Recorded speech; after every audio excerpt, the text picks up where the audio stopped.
इस बार मैंने bike book किया है और हम लोग तो यहाँ से जा रहे हैं। तो अब हम लोग पहुँच चुके हैं बैजाताल। भारतीय के लिए 20 रुपया, विदेशी हैं तो 400 रुपया। ये है गुजरी गेट, तो पहाड़ पर ही बना हुआ है ये किला। कितनी हरी चढ़ाई है, पहाड़ पे चढ़ने में हालत खराब हो जाता है मेरा।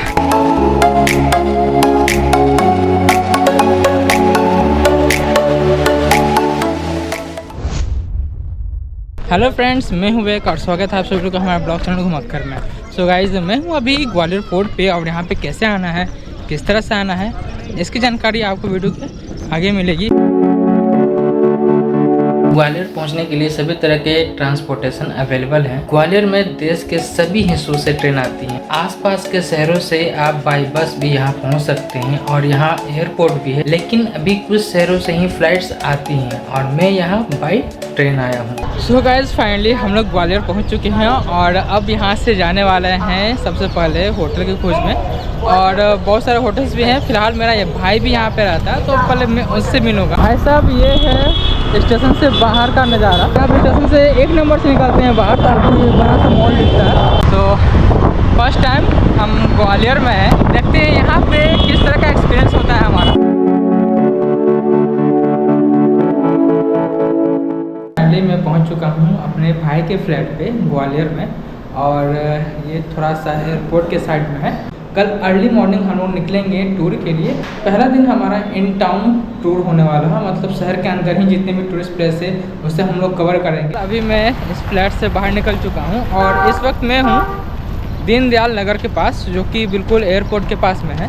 और हम लोग अब यहाँ से ट्राई करेंगे कि कोई ई रिक्शा या फिर ऑटो वगैरह मिल जाता है। तो सबसे पहले वैसे यहाँ पे एक पीकॉक पार्क है, वहाँ के जो नज़ारे हैं वो काफ़ी खूबसूरत सा है, तो प्लान है वो जाने का। तो देखते हैं कि ऑटो वगैरह का क्या सीन है। यहाँ पे एयरपोर्ट साइड एरिया है तो मे बी ऑटो का थोड़ा सा इशू हो सकता है, क्योंकि ऑटो मिलने में थोड़ी सी कठिनाइयाँ हो सकती हैं। चलिए ट्राई करते हैं। वैसे तो आप अगर बिल्कुल सिटी वाले एरिया में रहते हो, यानी कि एयरपोर्ट से थोड़ा सा अलग, तो वहाँ पर आपको ट्रांसपोर्टेशन की कोई दिक्कत नहीं होती है। लेकिन अगर आप आउटर साइड में रह रहे हो, जैसे कि ये एयरपोर्ट एरिया है, तो यहाँ पे आपको थोड़ी सी प्रॉब्लम हो सकती है ऑटो वगैरह मिलने में। और बेसिकली दीनदयाल नगर में मैं कहाँ पे हूँ, मैं आपको एग्जैक्ट लोकेशन बता देता हूँ। एक्चुअली यहाँ पे अटल पार्क है, तो मैं अभी अटल पार्क के पास में हूँ। तो ये जो आप देख रहे हो यही है अटल पार्क। ये खुला ही रहता है अक्सर। तो थोड़ा सा आगे चलने के बाद यहाँ पे आपको पूरा मार्केट वाला एरिया ही दिखता है। चारों तरफ आपको बहुत सारी दुकानें दिखती हैं, मतलब ज़रूरत की चीज़ें जो भी हैं वो आपको मिल जाएंगी यहाँ से। तो एरिया ठीक है। फिलहाल बस ट्रांसपोर्टेशन की थोड़ी सी दिक्कत है। भाई साहब, यहाँ पे घूमने का सबसे अच्छा तरीका यही होगा कि आप या तो रैपिडो कर लो या फिर ओला कर लो। तो रैपिडो में भी बहुत सारे ऑप्शन मिल जाते हैं आपको, ऑटो, ई रिक्शा और कार वगैरह है। साथ ही साथ आप बाइक से भी जा सकते हो। बाइक का जो प्राइस है वो थोड़ा सा कम पड़ता है, तो आप बाइक से ईजिली जा सकते हो एक जगह से दूसरी जगह। तो मेरे ख्याल से आप बाइक कर लोगे तो ज़्यादा अच्छा है। और मैंने फ़िलहाल तो ऑटो लिया है। ऑटो क्या है, ओला से।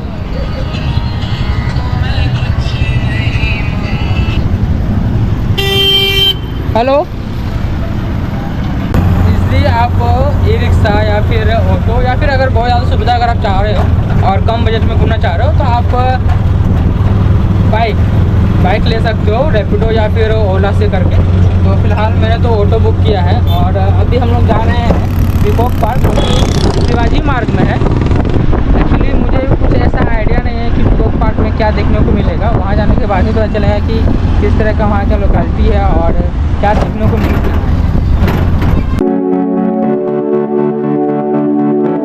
और भाई साहब, अगर प्राइस की बात की जाए कि ऑटो का किराया कितना है, तो वो आप पे डिपेंड करता है कि आप किस लोकेशन से कर रहे हो। जितना ज़्यादा डिस्टेंस होगा उस हिसाब से उतना ज़्यादा किराया बढ़ेगा, और जितना कम डिस्टेंस होगा उतना कम आपका किराया होने वाला है। तो वो आप पे डिपेंड करता है कि आप किस जगह से बुक कर रहे हो और कितना डिस्टेंस है।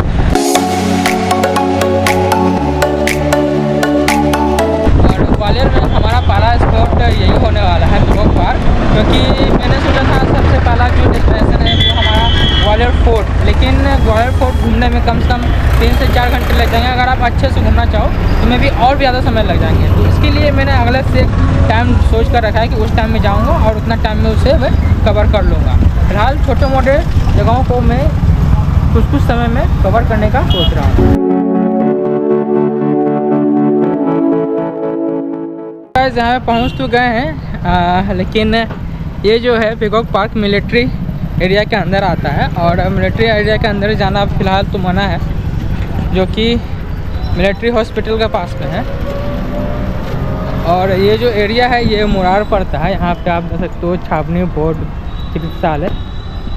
तो ये अलग सा एक एरिया है, यहाँ पे आपको पहाड़ वगैरह भी देखने को मिल जाते हैं साइड में। तो कुछ इस तरह का सीन है। पीकॉक पार्क तो हम लोग जा नहीं सकें, तो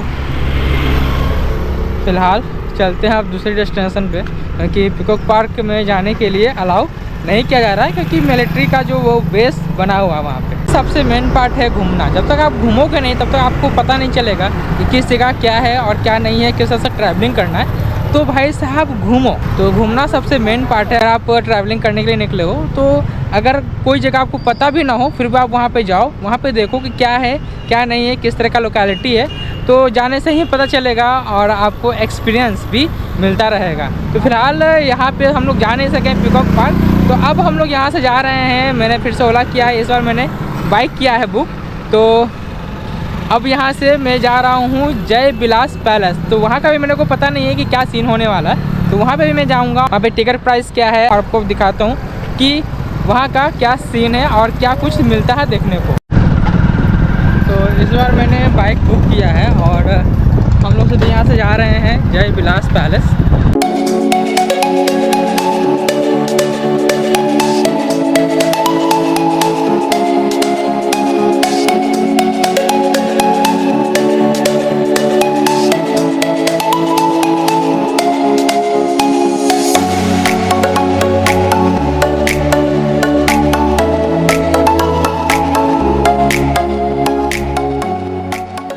तो गाइज़ फाइनली हम लोग जय विलास पैलेस पहुंच चुके हैं और यहाँ पे आप देख सकते हो ये बोर्ड लगा हुआ है। इसका जो टाइमिंग है वो प्रातः 10 बजे से लेकर शाम 6 बजे तक है और सोमवार को ये यहाँ पे अवकाश रहता है। यह है इनका एंट्री और यहाँ पे मैंने टिकट भी ले लिया है।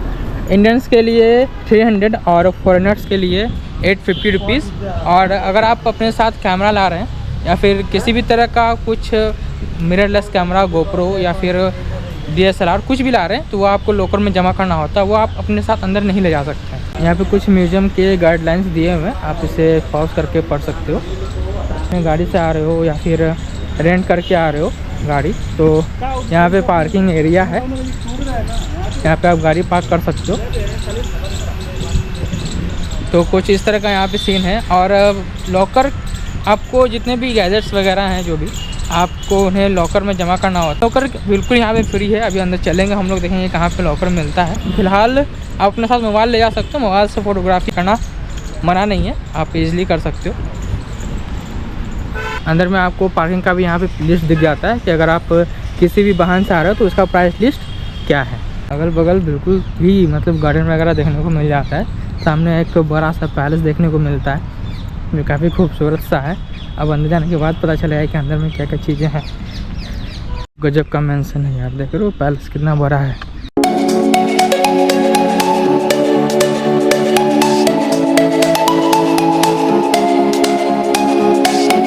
तो भाई साहब वीडियो में चुपके से बना रहा हूँ, लेकिन वीडियो बनाना यहाँ पे मना है। अब देख सकते हो कितना बड़ा मेंशन है, कितना बड़ा पैलेस है।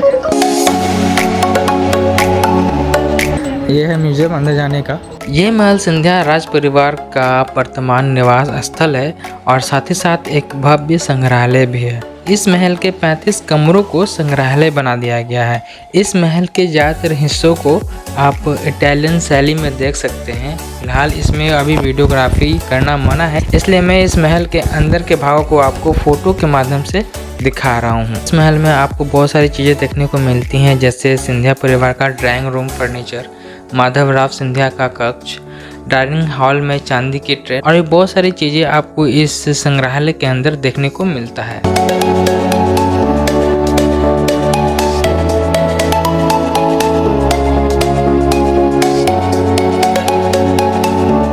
और गाइस ये है लॉकर की सुविधा जो कि आपको बिल्कुल निःशुल्क मिलता है, जिसमें आपको अपने सारे गैजेट्स कैमरा वगैरह इसमें रख देना होता है, जो इन करते के साथ ही आपको मिलता है। तो ये हमारा पहला टूरिस्ट प्लेस था जय विलास पैलेस, और अब यहाँ से हम लोग जाने वाले हैं बैजाताल। और वैसे तो बैजाताल बिल्कुल इसके पास में ही है, वॉकिंग डिस्टेंस पे आप इजली वॉक करते हुए वहाँ पर पहुँच सकते हैं।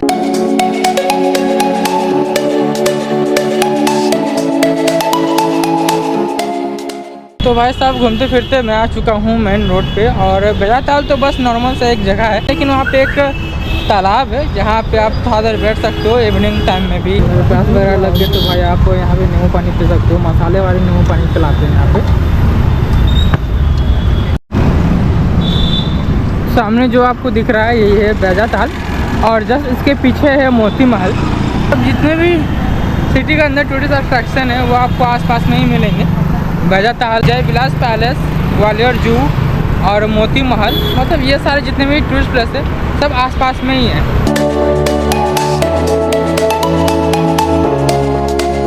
तो अब हम लोग पहुँच चुके हैं बैजाताल, और ये कुछ इस तरह का ताल है। छोटी मोटी बोटिंग भी कराई जाती है वहाँ पे, देख रहे होगे बच्चों का वहाँ पे बोट लगा हुआ, तो छोटी मोटी आपको नौका भी कराई जाती है इस छोटे से तालाब में। और ये बड़े बड़े गुंबद है भाई, नीचे सिटिंग एरिया है, आराम से बैठकर आप लोग उठा सकते हो इस शाम में इस तालाब का।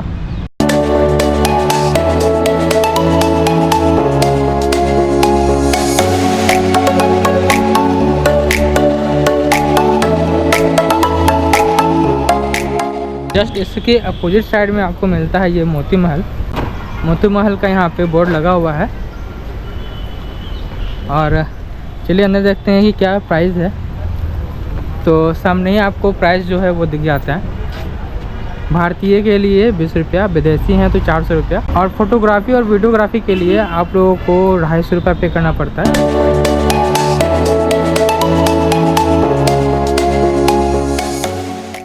तो भाई साहब जो प्राइस लिस्ट था वहाँ पे लगा हुआ बाहर में वो बिल्कुल अपडेटेड था। अगर आप स्टैंड के साथ कैमरा लाते हैं तो उसके लिए आप लोगों को 400 रुपया पे करना होता है, और स्टैंड के बिना अगर आप कैमरा यूज़ करते हो तो आपको 250 रुपया पे करना होता है अब वीडियोग्राफी या फोटोग्राफी के लिए। लेकिन अगर आप मोबाइल से वीडियोग्राफी या फोटोग्राफी करते हो तो वो बिल्कुल फ्री है, और जो टिकट प्राइस है वो हमारा 20 रुपया लगा है।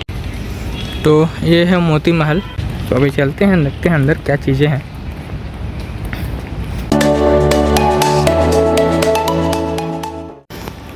तो ये है भाई साहब, इसके अंदर आप घूम सकते हो। अंदर ये गेट लगा हुआ था तो मेरे को पता नहीं चल रहा था, तो अंदर आपको एक पूरा स्ट्रक्चर अच्छा सा दिखता है महलनुमा। कौन सा हॉल है? दरबार हॉल। अच्छा, हाँ देख रहे हो, गजब का। मुख्यमंत्री तो ये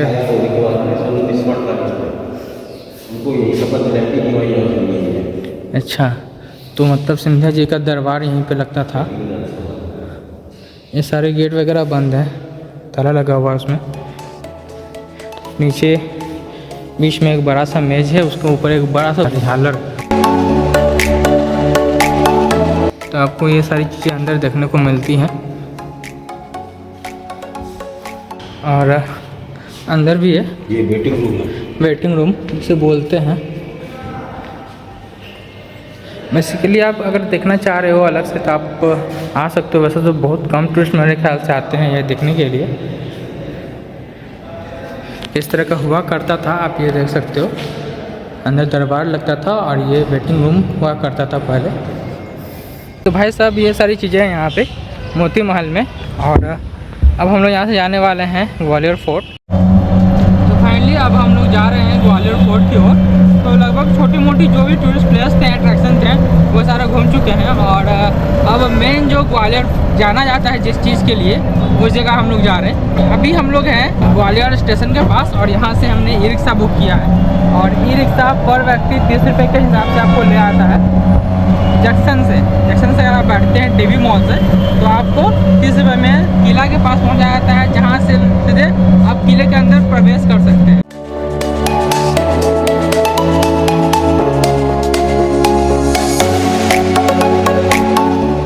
हम लोग अब पहुंच चुके हैं किला के पास, और ये जो है यहाँ से आप डायरेक्ट जा सकते हो। तो यहाँ आने का 2 गेट है, पहला तो ये और दूसरा एक और है, ये है गुजरी गेट। तो गुजरी गेट से अगर आप आते हैं तो आप डायरेक्ट महल के अंदर प्रवेश कर जाते हैं।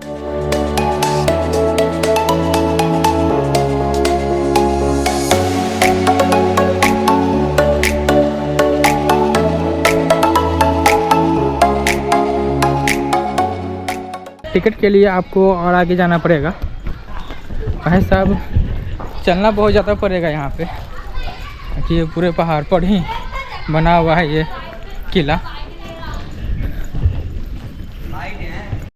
तो खरी चढ़ाई है हाई, जैसे कि मैंने आपको बताया कि किला जो है वो पहाड़ पे बना हुआ है।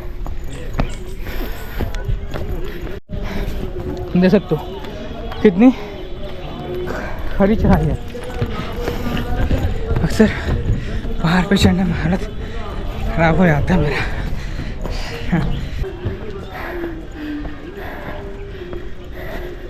और ऊपर चढ़ने के दौरान आपको यहाँ पे ये एक चतुर्भुज मंदिर देखने को मिलता है, जो कि इस तरह से है, बिल्कुल पत्थरों से बना हुआ।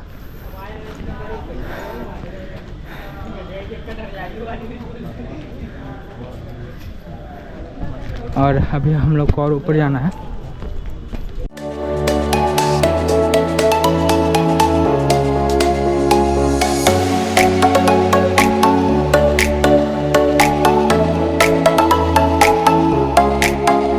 ऊपर से ग्वालियर शहर का आपको पूरा एक अच्छा सा नज़ारा दिखाऊंगा, काफ़ी ब्यूटीफुल है।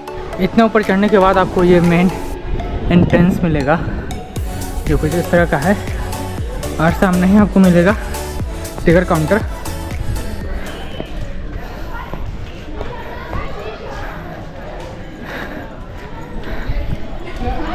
उसके बाद आपको ये किला दिखता है।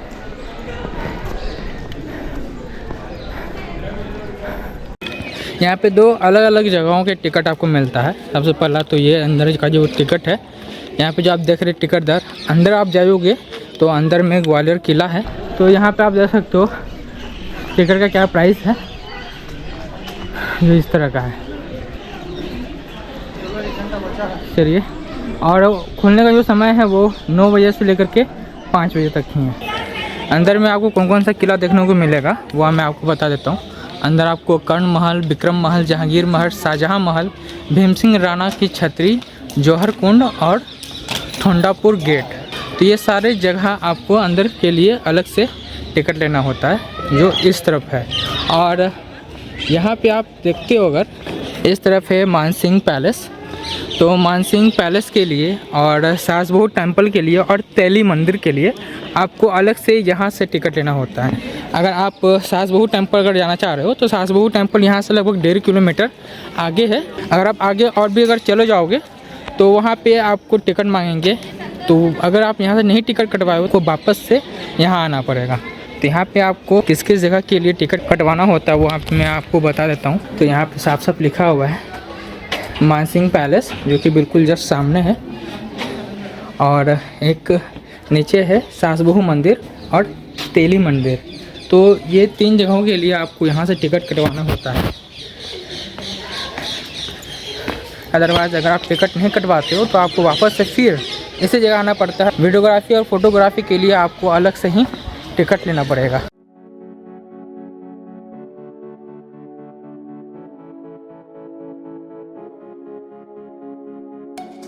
यह किला गोपीगिरी पर्वत के ऊपर बना हुआ है। कछवा से लेकर मुगल तक यह किला 7 वंश के अलग अलग राजा के द्वारा यहाँ पर राज किया गया। फिर 18वीं सदी के अंत में यह किला मराठा सिंधिया वंश के अधीन में आया। यहाँ के जहांगीर महल के अंदर जिन राजाओं को कैद करके रखा जाता था उनसे इसी जगह पर आटा की चक्की पिसवाई जाती थी।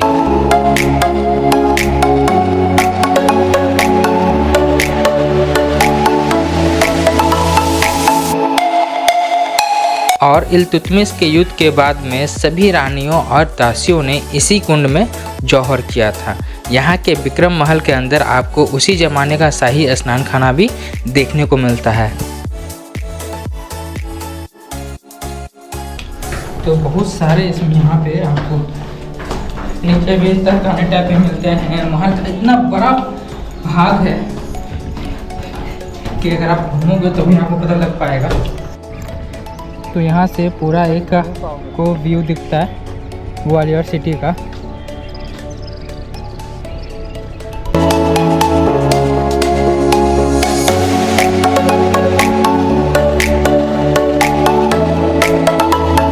जब जहांगीर इस गद्दी पर बैठा तो इस किले के कई महल को उसने कैद खाना में बदल दिया।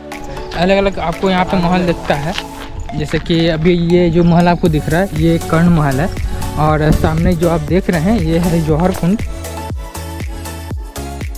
सिख धर्म के 6वें गुरु हरगोबिंद साहब जी ने यहाँ पर कैद 52 राजाओं को छुड़वाया था, और इस किले में उनका गुरुद्वारा भी बना हुआ है। हम लोग उस तरफ से आए हैं और अब इधर की तरफ जा रहे हैं।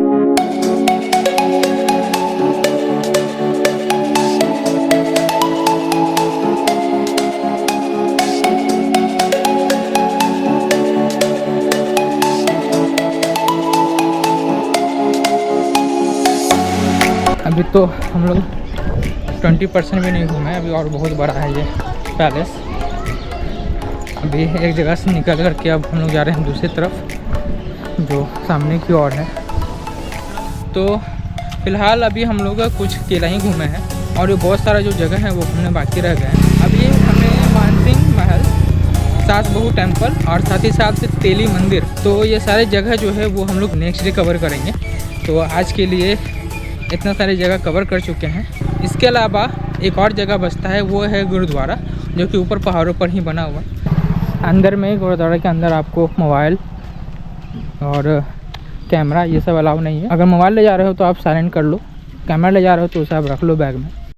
यहाँ आपको सिद्धि माँ भगवती माता का मंदिर देखने को मिलता है। तो ये सारी चीज़ें हैं गुरुद्वारा के पास। अगर आप आते हो तो आपको सामने तो गुरुद्वारा दिख ही जाता है, लेकिन आसपास में आपको पूरा दुकान वगैरह मिलते हैं देखने के लिए। इस तरफ से लेकर के पूरा ये चारों ओर आपको दुकान ही दुकान मिलेंगे। भाई साहब गुरुद्वारा के अंदर आपको मोबाइल भी साइलेंट करने बोल दिया जाता है, आप मोबाइल साइलेंट कर दीजिए। समय हो रहा है लगभग 6 बजे के आसपास शाम। तो कुछ इस तरह का नज़ारे हैं भाई। और गुरुद्वारे के लिए तो हम लोग इतना दूर आ गए, वापस से हमें फिर से उसी रास्ते से जाना पड़ेगा जिस रास्ते से हम लोग आए हैं। तो गाइज़ पूरा ग्वालियर का फोर्ट हम लोग घूम चुके हैं, और अब सिर्फ 3 ही ऐसे स्पॉट बचे हुए हैं जो हम कल कवर करेंगे। सबसे पहला मानसिंह पैलेस, दूसरा सास बहू टेम्पल, और तीसरा तेली मंदिर। साथ ही साथ हम सन टेम्पल भी जाने वाले हैं। तो चलिए आज के लिए बस इतना ही, और इस वीडियो को हम लोग यहीं पे एंड करते हैं, और मिलते हैं आप लोगों से अपने नेक्स्ट वीडियो में। तब तक के लिए आप लोग यूँ हंसते रहिए, खुश रहिए।